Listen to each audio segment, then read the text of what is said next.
इस दुनिया में धर्म क्षेत्र और कर्म क्षेत्र के आधार पर ये मनसा में इंटरनेट के द्वारा मंथन चल रहा है तेजी से। पहले पहले क्या निकलता है? विष निकलता है।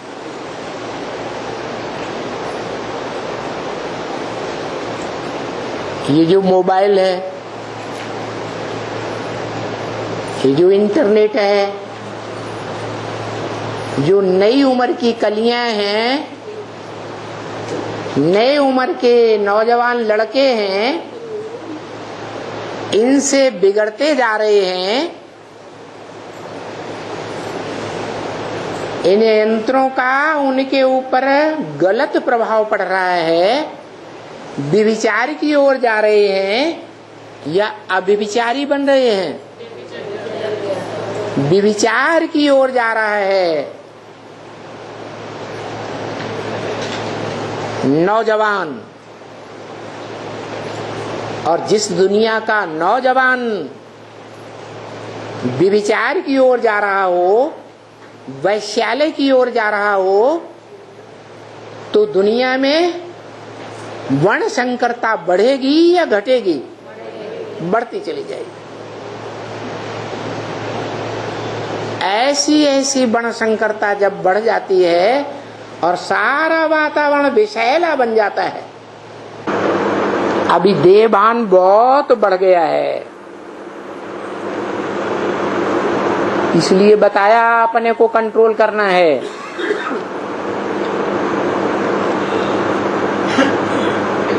बच्चे साइंस के साधनों में इतना फंस चुके हैं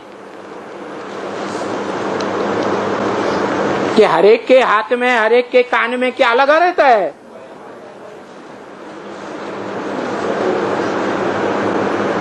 ये साइंस का साधन है या साइलेंस का साधन है?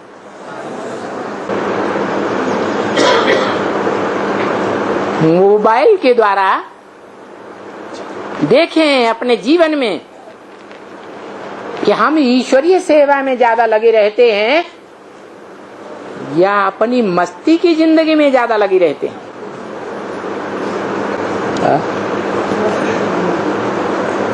मोबाइल के द्वारा कॉल करें 24 घंटे में। ये अल्पकाल के साधन जो खत्म होने वाले हैं बहुत जल्दी, ऐसा तो नहीं हम उनके आदी हो गए।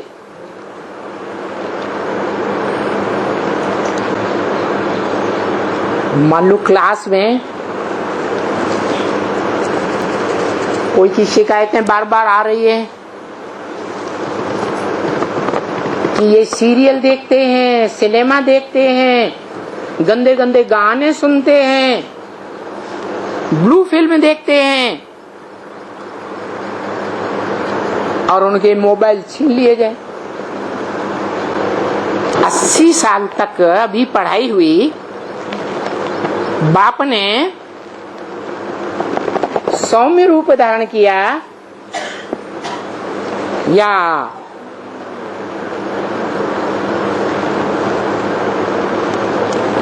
प्यार के अलावा कुछ और दिया बच्चों को? है प्यार का सागर बनकर रहा।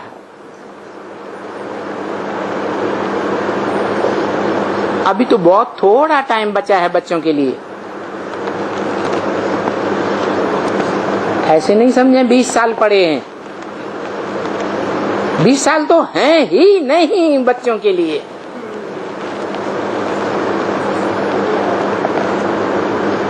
बच्चों के लिए संपन्न बनने के लिए, संपन्न राजधानी में आने के लिए, जो राजधानी सुप्रीम बाप के द्वारा स्थापन होती है, उस राजधानी में आने के लिए 20 साल हैं? 20 साल तो है ही नहीं। अरे संपन्न दुनिया की राजधानी, ईश्वरीय राजधानी बनेगी तो दुनिया की राज्यों में, दुनिया के देशों में जो विदेशियों की, विधर्मियों की राजाइयां चल रही हैं, राजधानियां बनी हुई हैं, उनसे टक्कर कब होगी?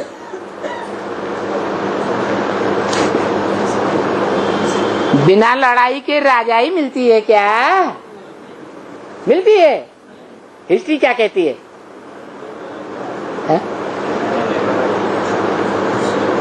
लड़ाई फिर राजाई। जो जीतेंगे वो राजाई प्राप्त करेंगे। जो गीता में अर्जुन से कहा,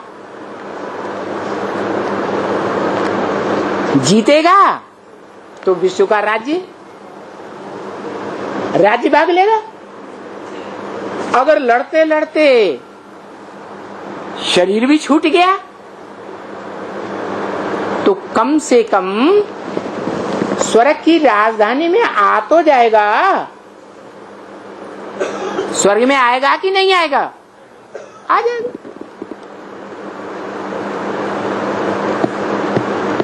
इसलिए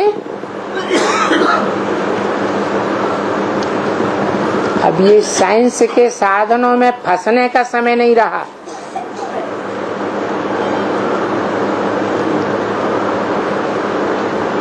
अभ्यासी नहीं बन जाना है। जो इतने साइंस के साधन बढ़ाते जा रहे हैं उनसे क्या करेंगे?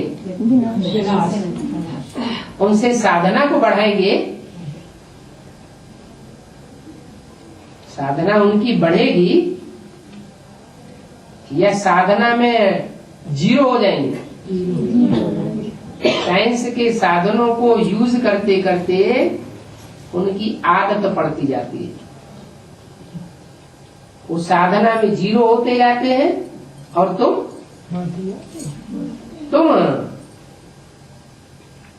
साइंस के साधनों को समझते हो कि आखिरी ये विनाशकारी है। ऐसे ऐसे रिस्पॉन्ड लिखना चाहिए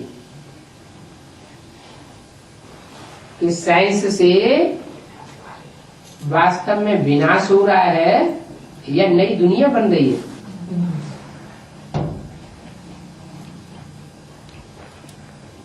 साइंस के साधन जितने जितने बढ़ते जाते हैं, जितना जितना हम साइंस के साधनों को यूज करते जाते हैं, उतना उतना हमारी साधना ढीली पड़ती जाती है।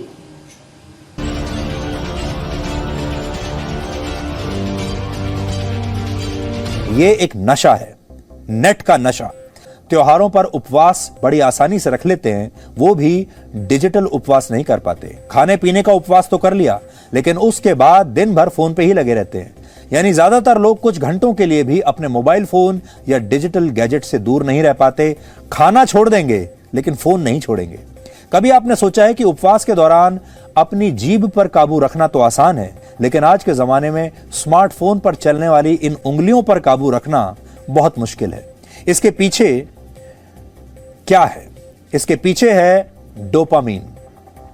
यह मस्तिष्क में बनने वाला वो केमिकल है जो आपको खुशी का एहसास देता है। जब आप स्मार्टफोन पर सोशल मीडिया का इस्तेमाल करते हैं या कोई वीडियो गेम खेलते हैं तो आपका मस्तिष्क डोपामीन को रिलीज करने लगता है। अब क्योंकि डोपामीन से आपको खुशी का एहसास होता है, इसलिए आप अपने मोबाइल फोन का ज्यादा से ज्यादा इस्तेमाल करने लगते हैं और आपको इसका नशा हो जाता है। ये जो दौड़ है, अंधी दौड़, ये कभी खत्म ना होने वाली इच्छाओं की तरह है और ये कभी खत्म ना होने वाली इच्छाएं डोपामीन से ही पैदा होती हैं।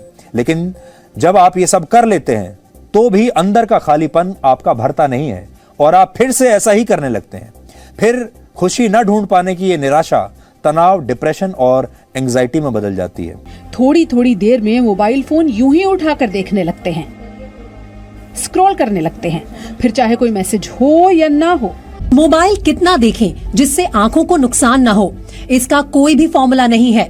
एम्स के नेत्र रोग विभाग के मुताबिक पूरे दिन में 2 घंटे से ज्यादा मोबाइल की स्क्रीन से ना चिपके और हर 20 मिनट में एक ब्रेक जरूर लें। विज्ञान की भाषा में आंखों की ये बीमारी मायोपिया कहलाती है, जिसमें आंखों का आईबॉल बड़ा होने की वजह से दूर की चीजें साफ साफ दिखने में परेशानी होती है। मायोपिया की सबसे बड़ी दिक्कत ये है कि धीरे धीरे रोशनी कम होती जाती है और लंबे वक्त के बाद ब्लाइंडनेस यानी अंधे होने का खतरा भी रहता है। लेकिन डॉक्टर्स के मुताबिक जितनी बड़ी स्क्रीन होगी परेशानी उतनी कम होगी। हम ये सजेस्ट करते हैं कि जब भी आपको किसी चीज पढ़ना है या कुछ काम करना है तो या तो लैपटॉप में करें जिसका स्क्रीन साइज बड़ा हो, या फिर टैबलेट में काम करें जिससे भी आपको थोड़ी दुविधा कम हो सकती है।